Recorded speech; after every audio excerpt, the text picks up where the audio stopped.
All right, today we're diving into the fall of one of the greatest powers in all of history, the Roman Republic. But, this isn't your typical story about a foreign invasion or some huge single defeat.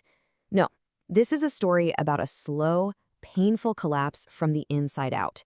It's about how a government built on virtue was, believe it or not, destroyed by its own incredible success. For centuries, this was basically Rome's motto. The Republic's legions, they were the most incredible military machine the world had ever seen, hands down. They conquered almost the entire known world, everything from Spain to Syria, building this massive empire on sheer discipline and just relentless victory. And here's the central paradox, the real kicker we're digging into. What if the very thing that made Rome so powerful, all those conquests, also unleashed the forces that would tear its society, its economy, and its government to shreds? The seeds of its own destruction were actually sown in the soil of its greatest victories. So what exactly was that price? Well, in this first part, we're going to see how the spoils of war started to rot the very soul of the Republic. Okay, so to really get the collapse, you have to understand what the Republic was built on in the first place. For the early Romans, everything came down to personal virtue. Things like self-restraint, integrity, and the ability of every single citizen to govern themselves. That individual character, that was the bedrock of the entire state. And if that foundation starts to crack, the whole thing is going to come crumbling down. And that is exactly what happened. As Rome conquered nation after nation, this insane amount of wealth just flooded into the city. Gold, treasures, new foreign customs. It brought this wave of luxury that the old Stoic Romans had never even dreamed of. And this new lifestyle, just like the poet Juvenal says here, was way more destructive than any enemy army. It just ate away at that core virtue and replaced it with this bottomless hunger for more, more, more.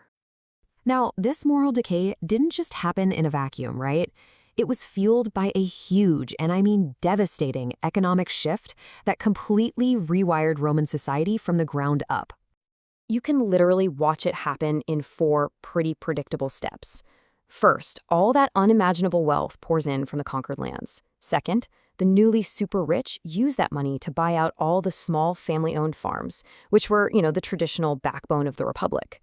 Third, all these displaced farmers flood into the cities desperate for work. And fourth, those huge new estates aren't worked by free Romans anymore. They're worked by an enormous population of slaves. The result of all this was a total social catastrophe. The middle class of independent farmers, gone, wiped out. Society basically split into 2 extremes, the unbelievably wealthy and the desperately poor. Rome became packed with this unemployed mob, completely dependent on handouts to survive. And in a republic where voting is everything, this mob quickly figured out they had one last thing they could sell to the highest bidder. And when you have an entire population willing to sell their votes, well, the political system itself just becomes another marketplace. I mean, just look at this comparison. It's like night and day. The old republic ran on virtue, on a citizenry of independent landowners. Elections were a sacred civic duty. But the late republic? It ran on cold, hard cash and a mob that was totally dependent. Elections were basically just auctions where political power was sold off to the wealthiest nobles. And this became the new career path for anybody ambitious. Public service wasn't about serving the state anymore, it was a business investment.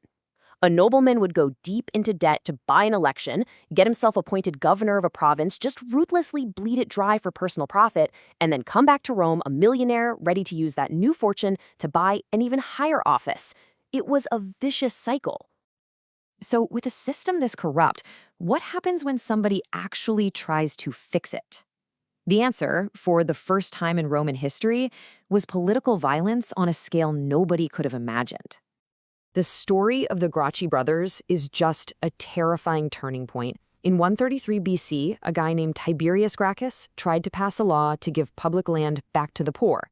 The aristocracy's response? They organized a mob that beat him and 300 of his supporters to death in the streets. 10 years later, his brother Caius tried to carry on his work. He and 3,000 of his followers were massacred. The old rules were gone. Political arguments were now being settled with murder. This total breakdown of political order, it paved the way for the final, fatal blow to the Republic, the transformation of the Roman army. So this one general, Caius Marius, he changed everything. See, before him, the army was made of citizen soldiers who fought for Rome. But Marius needed more troops, so he started recruiting from the landless city poor, the exact same mob we were just talking about. He turned being a soldier into a full-time job and personally promised his troops their retirement benefits, land and money. And just like that, their loyalty shifted from the abstract idea of the Republic to the actual man who paid them and led them to victory. And this is the moment the Republic truly dies. In a political fight with Marius, another consul named Sulla did the unthinkable. He took his army, an army that was now loyal to him personally, and he marched it on his own capital city. The ultimate taboo was shattered. Now, any general with a loyal army could just take power by force. So after a brutal civil war, Sulla comes back to Rome, but not as a consul.